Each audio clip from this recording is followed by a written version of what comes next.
There's a specific kind of intelligence that elite power players use to stay 3 steps ahead, yet it's never taught in schools or written in any textbook. Why is it that the valedictorians, the rule followers, the ones who colored inside the lines, they often end up working for the rebels who barely passed? We're fed this narrative from childhood. Be good, be quiet, work hard, and the world will reward you. But look at the reality around you. Does the system actually reward the meek, or does it consume them? There's an ancient principle, a form of strategic awareness that separates the players from the pawns. They don't discuss this in boardrooms, you won't find it in self-help books, and motivational speakers rarely touch it. It's the unspoken code of the truly formidable. It's the art of becoming strategically invisible, and it's the only thing standing between you and being used by others. If you've ever felt like your kindness is mistaken for weakness, if your hard work gets stolen by someone else, or if you constantly find yourself reacting to other people's drama, this breakdown will change your wiring. We're going to dissect the 5 mental shifts that transform an ordinary, reactive mind into a precise, strategic instrument. First, we have to unlearn what smart means.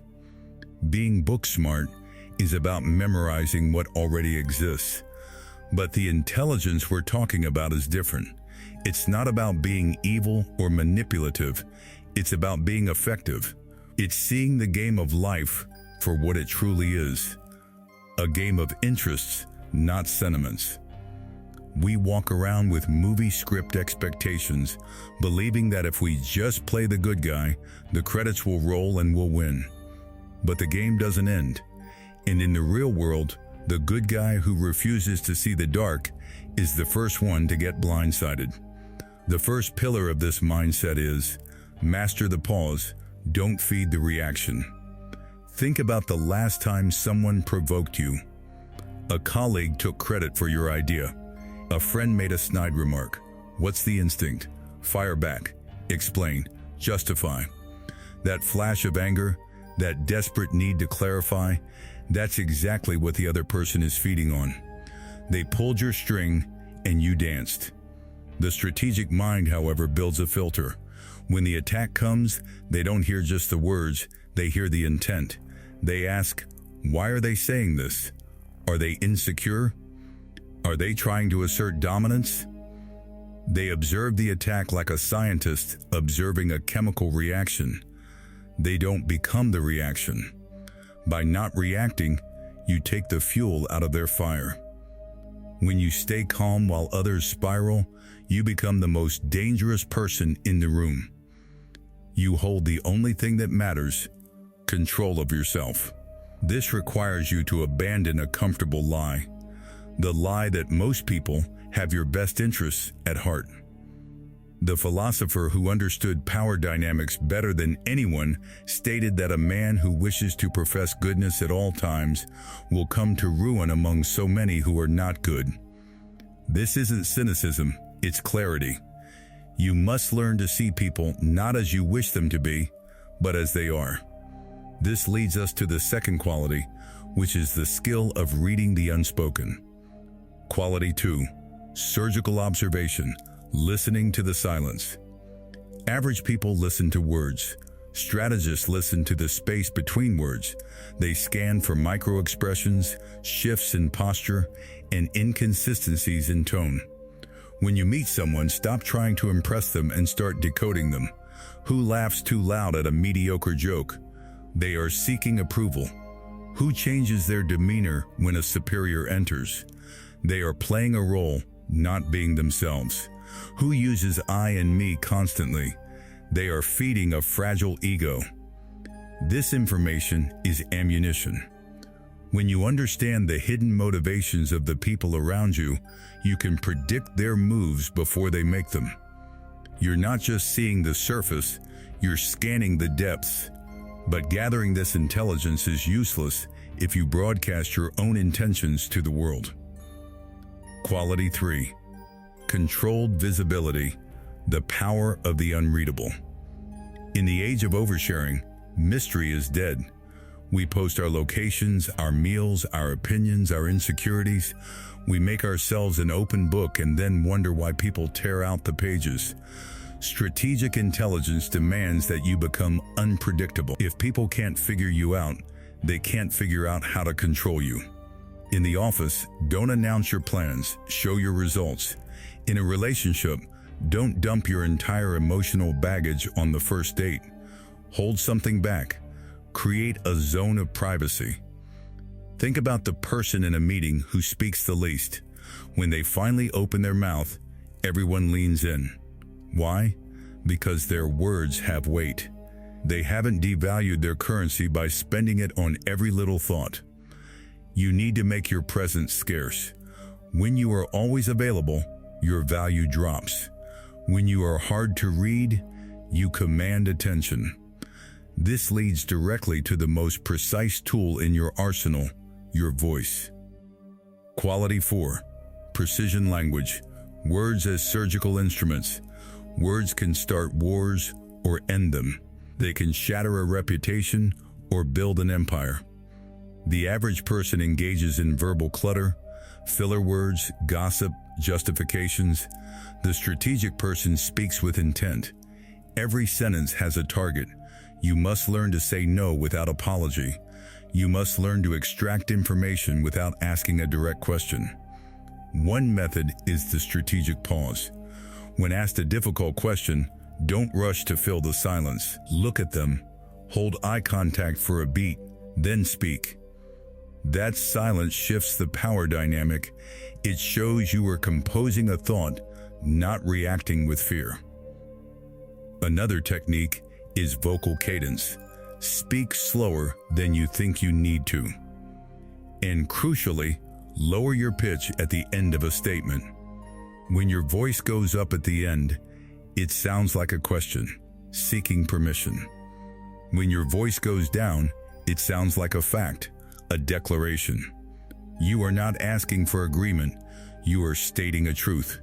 You are removing the verbal tics, the ums, the likes, the you knows that signal weakness. But even with perfect words and controlled silence, there is a final wall you must build. It is the most difficult and the most liberating. Quality 5. Radical self-reliance, the fortress within. This is the bitter pill. Ultimately, you are alone. No one is coming to save you. No one owes you anything. Your happiness, your validation, your sense of worth, if these are dependent on external sources, a boss's praise, a partner's affection, a friend's loyalty, you are a slave. You have given the keys to your emotional kingdom to someone else. The strategic mind generates its own validation. They know their own worth. If the world applauds, fine. If the world boos, fine. The internal scale is balanced from within. When you reach this stage, you become immune to manipulation. You cannot be baited by flattery nor crushed by insult. You are like a mountain. The weather changes, but the mountain remains. This is the ultimate goal of this path, not to control others, but to be so in control of yourself that others cannot control you. So, how do we actually use this in the trenches of daily life? Let's apply this. Scenario 1. The office thief. You work tirelessly, but a colleague presents your idea as their own. The naive approach is to yell or complain to HR. The strategic approach is twofold. First, make your work visible to the decision makers before you share it with peers. CC the manager on your progress. Second, if they try to undermine you publicly, don't get defensive. Ask a clarifying question in a calm voice. That's an interesting perspective. Can you walk me through the data that supports that? Force them to explain their attack. It diffuses the bomb and often makes them look incompetent. Scenario 2. The negotiation table. Whether you're buying a car or asking for a raise, the person who shows the most desire loses. The secret is the willingness to walk away. You must cultivate an internal state of indifference. If this deal happens, great. If not, I'm perfectly fine.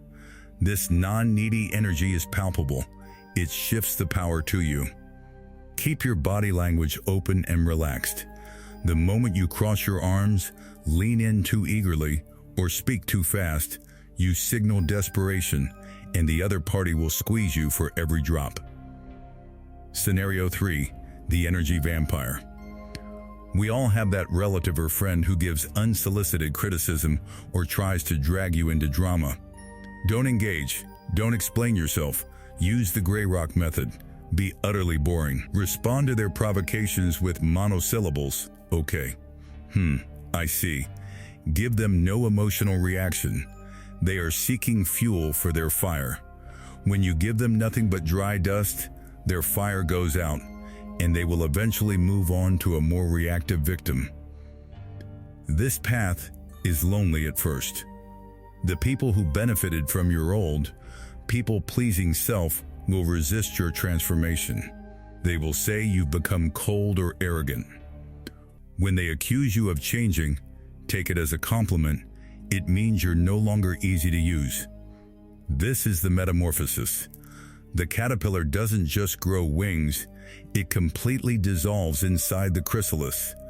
You must dissolve the old self that craved approval. This strategic awareness is not a weapon to attack others. It is a shield to protect your spirit. It is armor against a world that often mistakes kindness for weakness. A lion doesn't need to roar to prove its power. Its power is proven by its stillness, its presence, its absolute certainty. You are becoming that lion. Start today. The next time you feel that flash of anger, pause, ask, is this mine or is this theirs? The next time you're in a conversation, stop trying to be interesting and start being interested in their motives. The next time you speak, make your words count. This isn't just a philosophy, it's a training regimen. Watch this again. Let these layers sink in. Make strategic silence your default state. Make razor-sharp observation your lens, and make your unshakable self worth your foundation. When you master yourself, you are no longer a piece on the board. You become the player, and the player decides the game. Thank you.